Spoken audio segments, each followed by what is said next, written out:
Hello everyone, my name is Tom, and as you can tell by the title of this video, it is not going to be a good one. It is not one that I wanted to make, but I feel it's important to make to commemorate and celebrate the life of Peter Holroyd, my mate. Now, I've only known Pete for the last 6 or 7 months personally. Before that, I knew him from his Discovering Thailand YouTube channel. From the first day that, first couple of days that I landed in Chiang Mai for my retirement, I did catch up with Peter. And that was because he was doing a live stream of the floods in Chiang Mai in October of last year, 2024. Now, I did catch up with him and we spoke for a little while. I didn't want to interrupt him too much on his live stream, but we did catch up afterwards for a cup of coffee. And as we had done for the following 6 months, we'd caught up on a fairly regular basis for a coffee, have lunch, have a chat, and see what was going down. And over those few months, 6 months or so, we did develop a good friendship. He's a good bloke. So, you know, being an Australian, as I am, we had quite a few things in common. We had another thing in common, which was we're both living and retiring in Chiang Mai.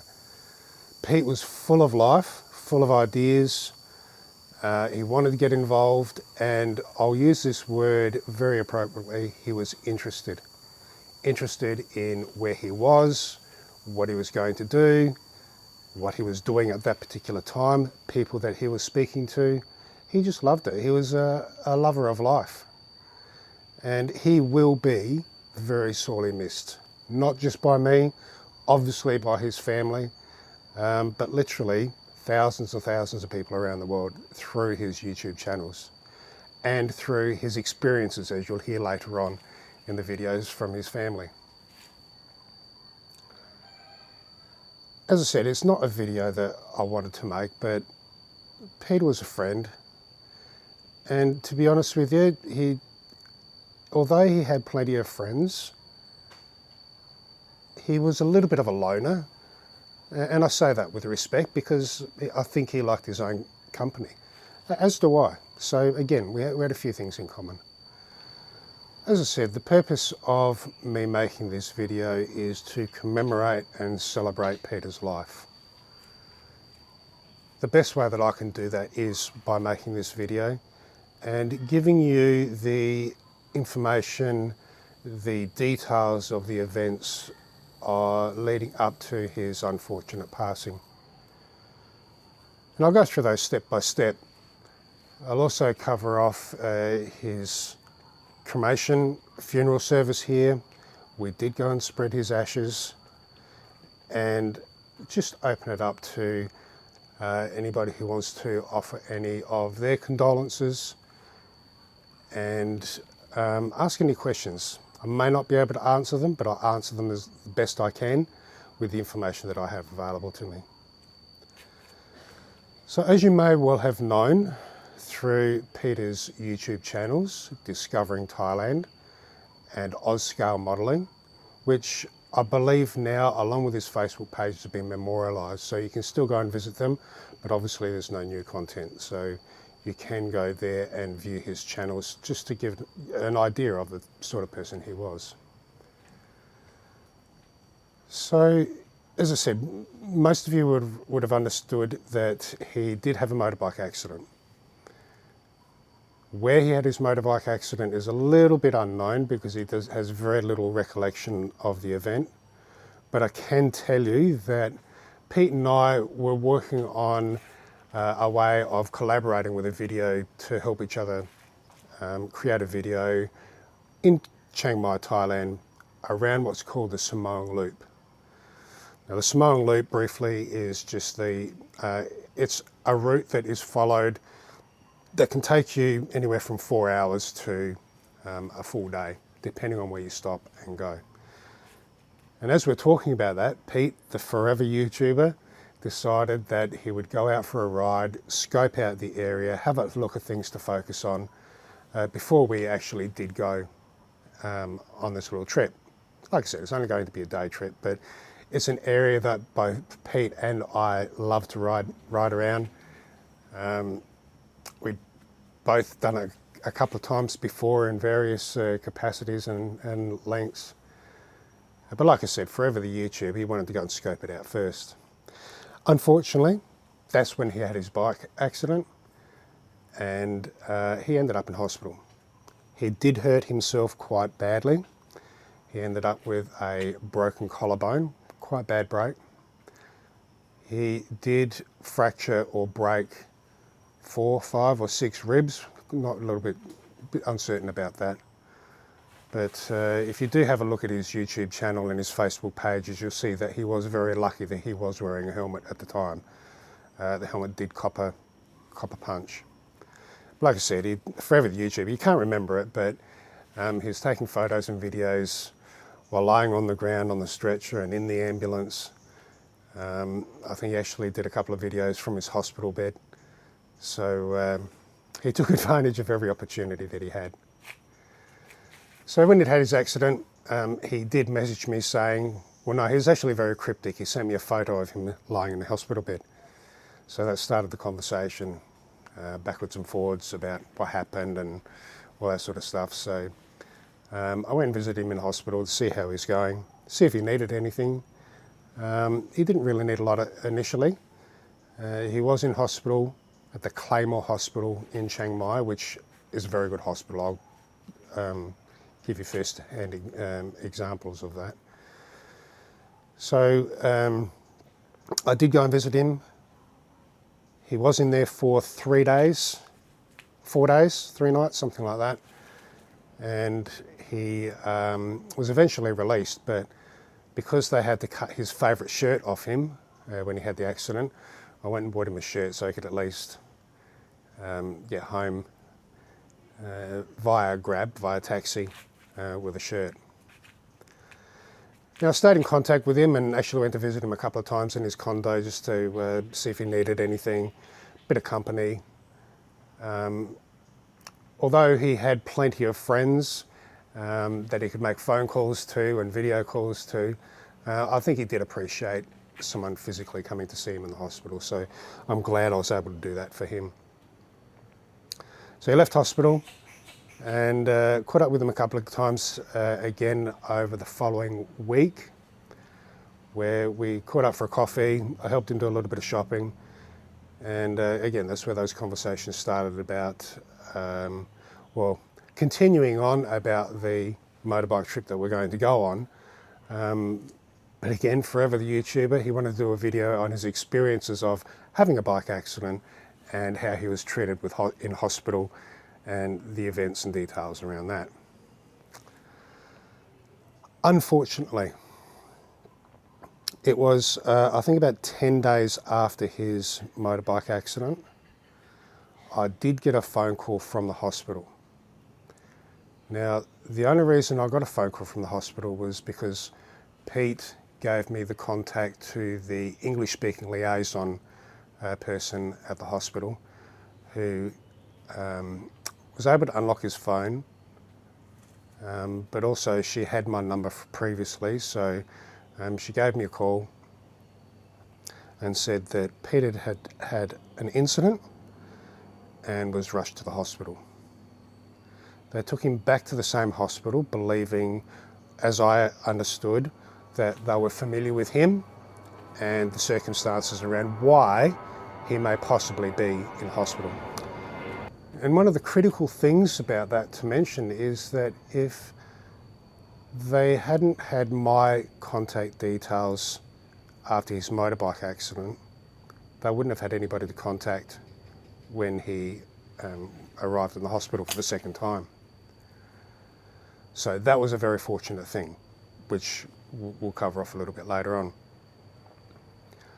But I did manage to get to the hospital within, I think it was about 15-20 minutes from my condo, where I was greeted by the lady at the hospital who had explained to me that he'd had an accident at his condo, he's fallen over, he's hit his head quite badly, and the doctors and emergency staff were working on him.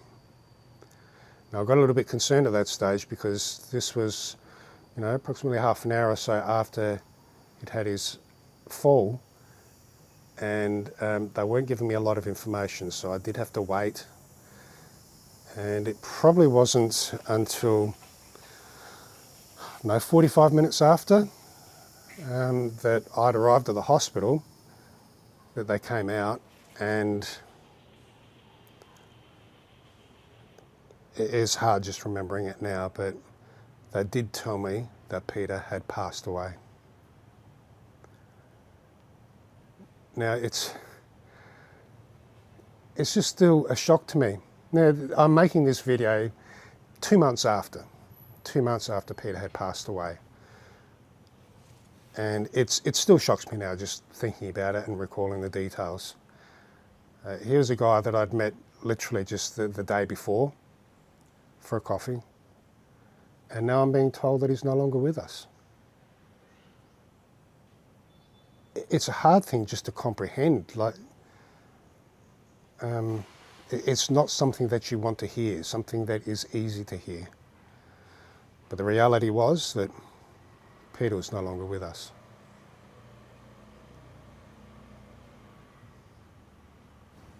Now I did have to collect myself a little bit because, as you can imagine, my head was spinning.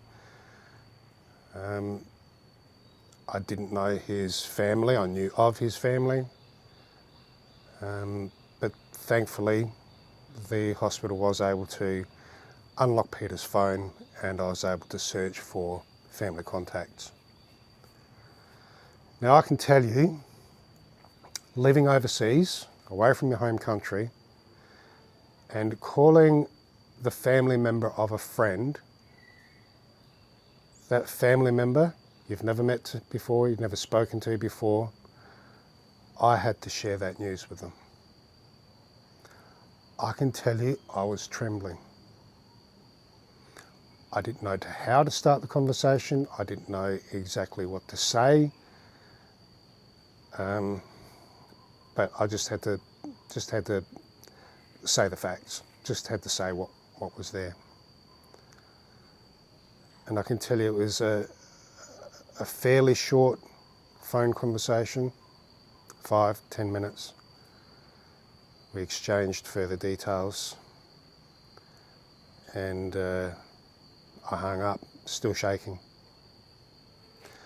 Family member I spoke to was Anne, Peter's sister. As you can imagine, she was in shock. Not the news you want to hear, especially from an older brother who had been travelling the world, recently retired within the last 12 months, and was living his dream. And that dream has just been switched off, has been ended. And obviously, losing a family member and a sibling, it just can't be easy. Now, I'd like to cover off what was Peter's cause of death. You may recall that approximately 6 months before Peter actually moved and retired to Thailand, and he's spoken about this on his channel, that he did have a blood clot. I believe it was an embolism that had lodged in one of his lungs and was quite serious at the time. He could have lost his life then. Fortunately, through doctor's advice and medication, he was able to get over that.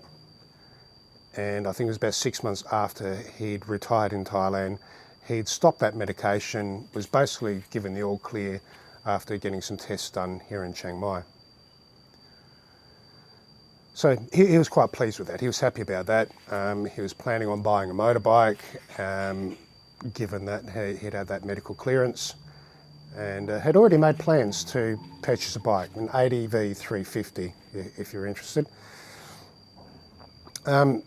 So he decided that he'd buy a motorbike and he'd go on trips, maybe a couple with me.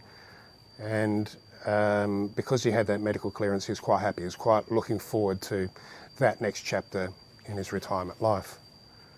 So after the motorbike accident, he'd obviously had those injuries that he needed to deal with. But then on his passing,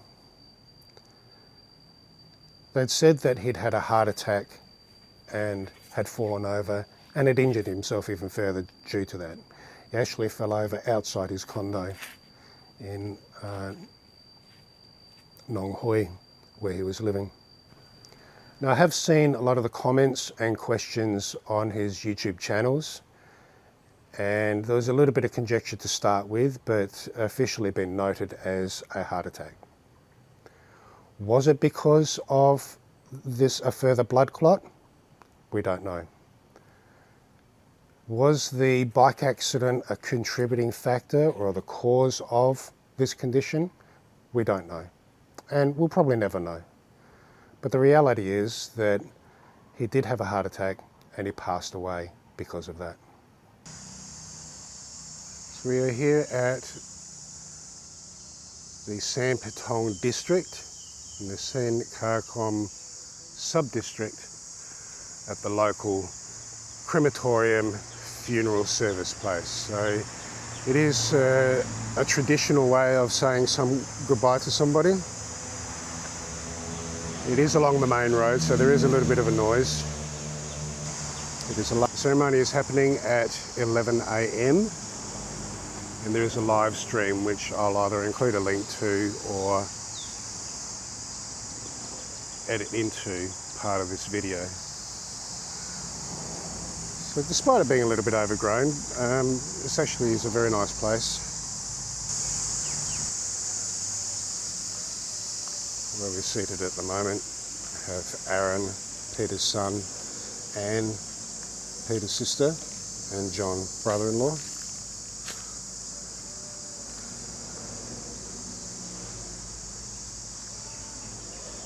And as we pan around, I'm not too sure what these little raised areas are with the stairs, but as you can see here, the crematorium is up in this building here. So we'll take a walk over, and there's a bit of Pink Floyd playing, which is one of Peter's favourite songs, Wish You Were Here.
Peter was also a mate, a good friend, and a man you could always count on. He loved his little sister Anne with all his heart, and from the moment she was born, he took on the role of her protector, her sounding board, and her big brother. So, through every stage of life, he was there for her, guiding her, teasing her, and standing by her side. And although as with many siblings, they had their moments, they certainly had their differences, and their bond was unbreakable. Peter had a restless spirit and a love for the open road. His motorbike was more than just a machine, it was his ticket to freedom. He rode across Australia, taking up vast landscapes and the endless skies. But his love for travel didn't stop there. Peter had a deep curiosity about the world, and he embraced it fully, journeying to far-off places, meeting new people, making new friends wherever he went. Now later on in life, Peter discovered some unexpected passions, and one of those was model building. And what started as a hobby became a true craft. His talent was undeniable. He shared his skills with the world through his channels on YouTube, his OzScalemodeling channel.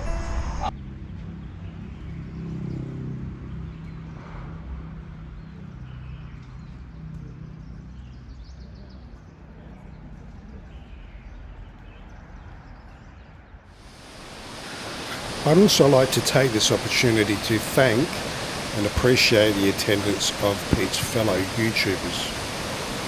Walkabout Wayne at the cremation ceremony, along with Faraway Fred and John Canton at the spreading of Pete's ashes.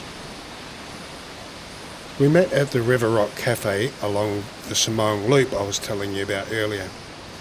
This is an area I know he loved. This is the Mae Sa River, which flows into the Ping River through the centre of Chiang Mai, which then flows down into the Chao Phraya River, then out to the Gulf of Thailand. I thought it was fitting, as part of him will forever be travelling throughout the country he wanted to be living in.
Okay, so my name's Tom, Peter's friend, and I'm sitting here with Anne, Peter's sister, Aaron, Peter's son, and John, Peter's brother-in-law. I was going to add friend. Father. Slash friend.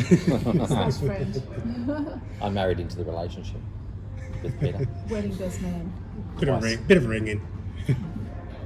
So I just wanted to get your thoughts about Peter, and just a few questions, just to just sum up your experiences with Peter. So the first one is, what is your fondest memory of Peter when you were younger? So when you were kids, or 5 years ago, 10 years ago, what's your fondest memory of Peter? Do I go first? If we're talking kids? If you're talking an age thing, you go first because you've known him. So if I think about it, fondest memories, first thing that comes to mind would be probably our time with our grandparents, as in, school holidays. Every school holidays we would be at my grandparents' house, and that was just a regular traditional thing. That's probably one fond memory. Just the Is that just because you're spending a lot of time together with your Yeah, grandparents? yeah, we just did a lot together with our cousins, to be honest, there as well. Also, just as a kid, I suppose, spending a lot of time together with joint friends, we're mutual friends. Yeah. I'm the suppose as I'm brother the and younger sister, sister, you- by the way, so 4 years younger. There's a lot of fond memories from my part of being the annoying kid sister. An example where maybe he was 12 and I might have been about 8, 10 years, whatever, and he'd be watching a movie on a video, the old VHS, and I just, because I'm bored, I'm kid sister, go to the VHS player and stop it and pull it out just to annoy him, and then bolt up the stairs to my bedroom knowing that he'd be on my tail. Just because you can. Because I could, and I had a lock on my door, so I slammed the door, locked it, but he's just ramroded it, broken the lock away and the frame away from my door. That was quite funny at the time. Any little things like that. I'd be the pesty little sister for a long time, and he'd always get in trouble because I'd go running to mum screaming as though he's the one that's I'm the villain. Yeah. So he'd be the one that gets in trouble. But Which, from the sounds of it, you were. exactly. So, Aaron, what's your fondest memory of your dad? I said this one prior. I think the first one that comes to mind is when we last came to Thailand. The joke was leading up till the point I was told that I wasn't coming. So I was actually in the car about to send them all off, and I remember I was really sad about it. And then he said, "I'll get out of the car," and he pulled my suitcase out, and I was like, I remember my dad told me the whole time there, I was confused on what was happening until I got on the plane. I was like, wait a second, I'm going to Thailand. So you didn't know that you were I going had at no all? clue. He was making a joke to me, saying that, "Oh, no, you're not going. You're just saying bye to Seeing us off. Yeah, seeing them off and all that." And I I told was- your mum you weren't going too. Yeah, and then I was like, oh, and then he pulled his suitcase out, and then I was over the moon. I was like completely over the moon. How old about were you then? Yeah. 5. Yeah, I was about 5 years old. 5, no, Maybe 6. Yeah, 5 or 6. I'd say yeah, 6. That 7. would be a surprise. And you've remembered that, obviously. Yeah, that stuck real hard because I remember I couldn't sleep the whole flight there. I remember that. I remember Lachlan and all that. I remember that too. I was awake the whole We flight. know. Yeah. Because I think it was still in shock. You slept all the next 7 days, right? Yeah, did I? Jeez. So was that your first time on a plane as well, or? I think it may have. Well, it I might have been reckon. the first one you remember. Overseas, for sure. Yeah, I even think the state as well would I have think been. so. Yeah, because So that would have been an eye-opener as well, just the Yeah, experience. And yeah. I was scared of the plane as His well. eyes are open too, by the way. It's a second drink. Yeah, it's the drink. It's getting me. But yeah, that's by far the first one. That so your comes fondest memory of your dad is when he actually lied to you. to mind. Yeah, basically, pretty yeah, much, that's yeah. it. By That's far. just his sense of humour coming out. Yeah, and then, I don't know what else. Like, I guess we didn't have a lot of heart-to-heart moments, but we did have a couple. Like me recently, I've asked questions about being an adult, and he's actually, for the first time, I've never asked him to come out with this big paragraph of like how I should go about life. And Yeah.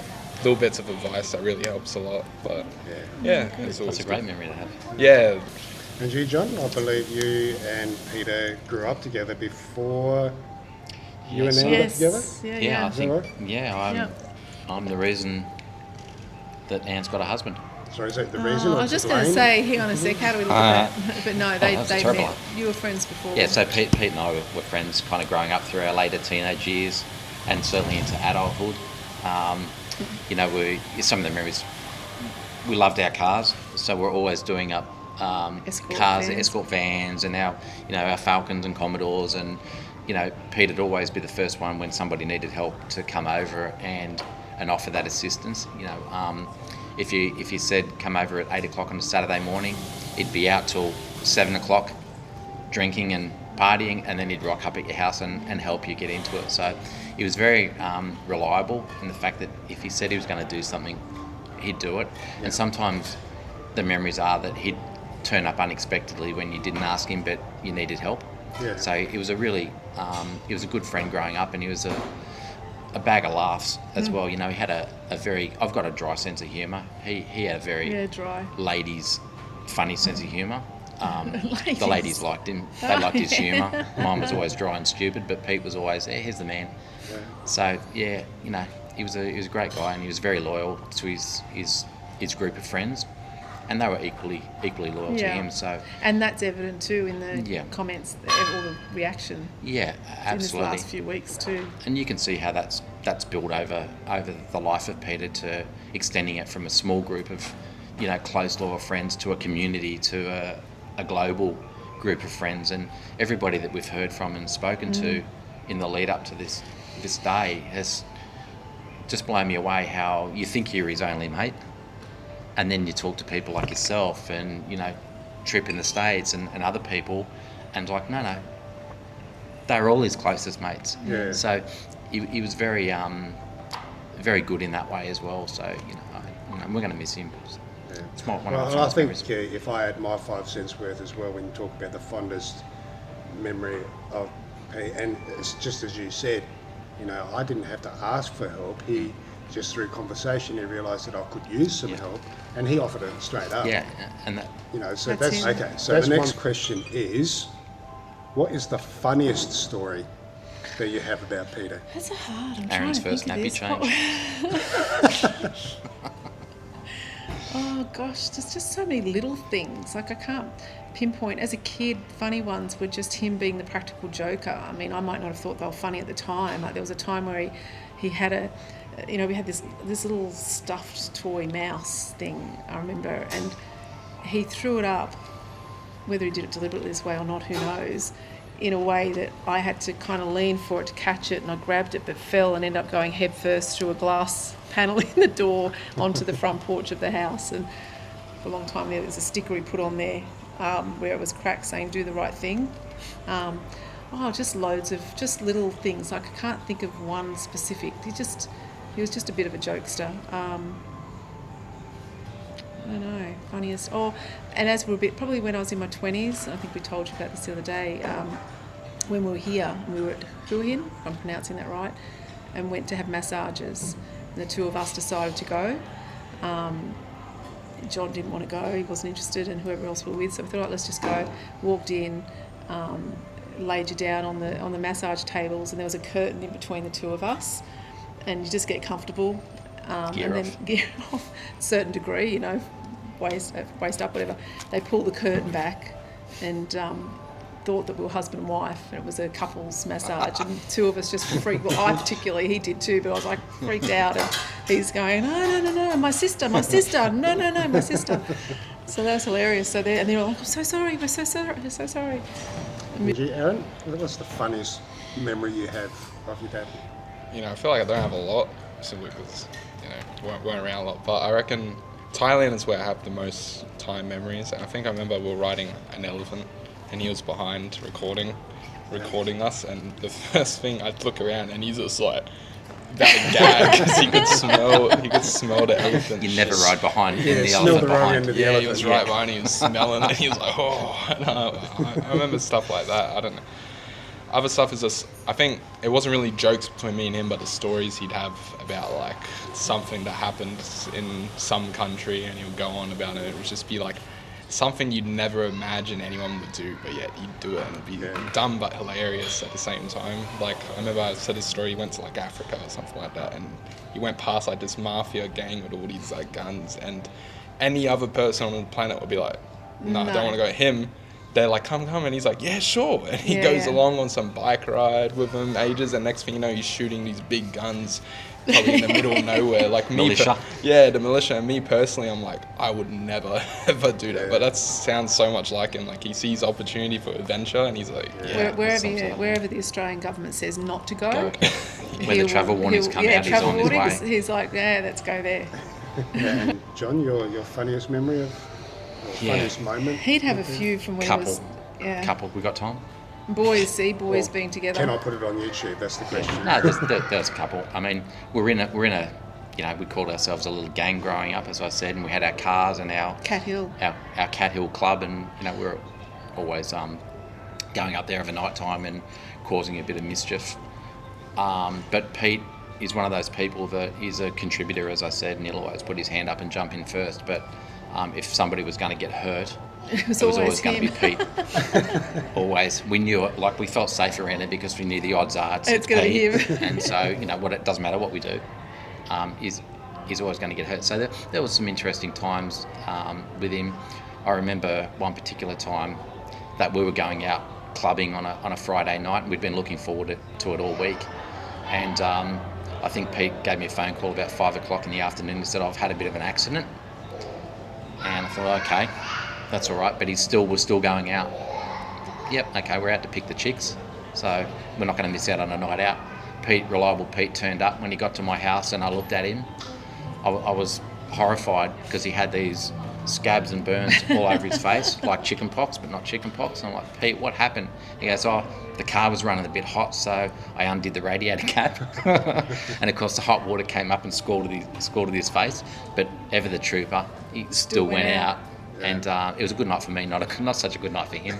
But, so he took great delight in the escort van when it was a night going up to Cat Hill, of loading up my friends into his car, like, come up, it'd be a great night, loading all the girls up into his car and he was ever the hero. But half the time he'd leave me behind. And I'd be like, hang on a minute. So I don't need a sister there, just a friends. Yeah. And as time... All right, well, the final question, you've probably sort of answered this in a roundabout way, but if you had qualities. to pick one or two things, what's his most endearing quality or his most skillful quality about him that you'd remember? We have all talked about this, and we all kind of agreed, didn't we? It was the fact that he is so likeable, but also so, in my opinion, is forever hungry to learn about people and cultures and different things in the world, and people's life stories, and